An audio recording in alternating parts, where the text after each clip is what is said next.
is hot in here, is it not? Okay. Can we get a round of applause for Miss G and Anne-Marie, please?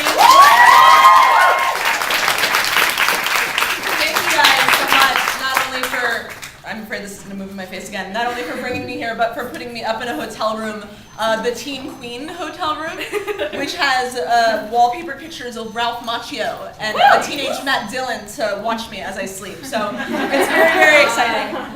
So how many of you in the room, in the bar, back there, identify as feminists? So I'm among friends. That's good to know. So I'm going to read a little bit from a couple of my books, well, my only 2 books. But I thought I would just start by kind of telling you a little bit about my work at Feministing, because the books were really kind of a natural extension of the work there. How many of you guys read Feministing? Woo! Yay! Okay, like, you know what? I saw enough unraised hands that I don't have to feel guilty about talking about it and telling you about it. So Feministing is a blog, feministing.com, not .org. If you go to .org, you'll see a weird men's rights group that bought this site. Yeah, it's scary. I started it about 4 years ago. I was working at a national feminist organization. I was right out of grad school, and I was super excited to be working for a mainstream feminist organization. I was stoked. I thought it was going to be kick-ass, and it was decidedly not kick-ass. I went there, and it seemed like they were giving a lot of lip service to younger women, but when push came to shove, they didn't really want to hear our voices.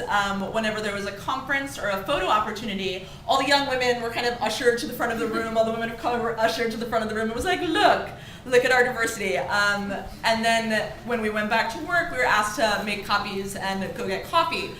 And not that there's anything wrong with paying your dues and getting coffee and making copies, but it would have been nice to have been in the room when some of the interesting meetings were going on, or have your opinion be asked at all. Around the same time, there was this weird media thing going on with the Girls Gone Wild media, and all the articles that were like, girls are having sex, girls are going wild, spring break, like it's horrible. And what I noticed about all these articles was that they were talking a lot about young women, about how promiscuous and politically apathetic and horrible, specifically American young women were, but they were never quoting any young women. There was a lot of speaking on our behalf, but never letting us speak for ourselves.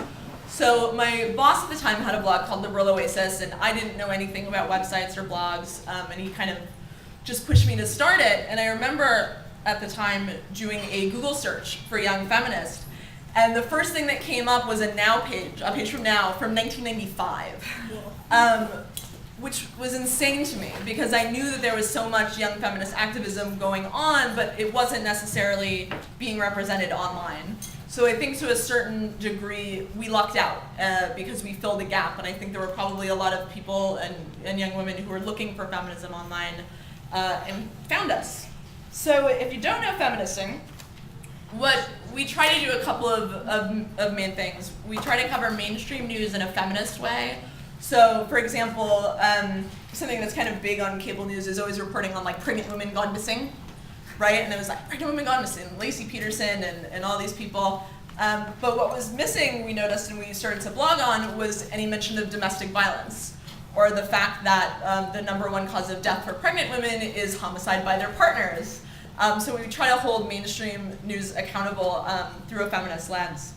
We also try to report on feminist news in kind of a fun, accessible way. For me, I came from a women's studies background, and it kind of felt like if you were interested in feminism, the only way that you could kind of come to it was through women's studies or through activism.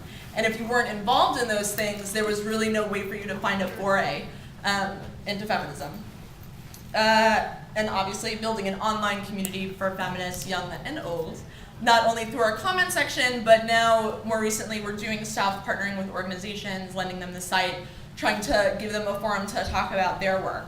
But what I kind of became most interested in was the accessibility issue, and having a feminist site that was informal and fun and kind of brought young women into the fold. And that interest grew as we got more and more emails, and we got a lot of emails from young women who came to the site by accident. And it was kind of this cool subversive way of bringing young women in. One of my favorite stories to tell is about this girl who emailed us. She was 15, and she did a Google search for Jessica Simpson.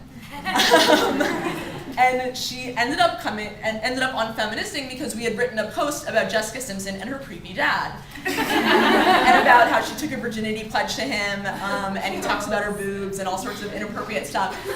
So she wrote us this email and she was like, you know, I just was looking for Jessica Simpson and I happened upon your site and I had no idea that feminists were young.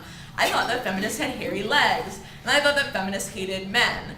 And though I knew that all of those stereotypes existed and were still prevalent, it was kind of jarring to get email after email like this of young women being like, oh, I'm so glad I found your site. I had no idea that like you didn't burn bras. And that's what really inspired me to write Full Frontal Feminism.